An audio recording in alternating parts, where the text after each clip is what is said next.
বন্ধুসকল, নতুনকৈ বেমাৰ এটাই মোক লগ ল'লে। সেইটো হৈছে মোৰ ডিঙিৰ বিষ, স্পণ্ডিলাইটিছ।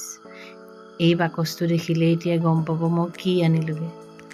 ডিঙিৰ কি বিষ, ঘূৰাব নোৱাৰোঁ, উঠাব নোৱাৰোঁ, ইফাল কৰিব নোৱাৰোঁ, সিফাল কৰিব নোৱাৰোঁ। তাকে ভাবিলোঁ ডিঙিৰ কাৰণে কিবা এটা অনাটোৱেই ভাল হ'ব।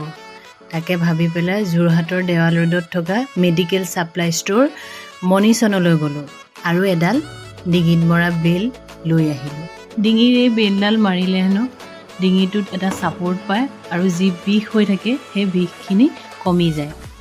মই যেতিয়ালৈকে মোবাইল টিপা নেৰোঁ তেতিয়ালৈকে চাগে এইটো ভালো নহ'ব আৰু ক'তনো মোবাইল টিপাটো বন্ধ কৰিব পাৰিম।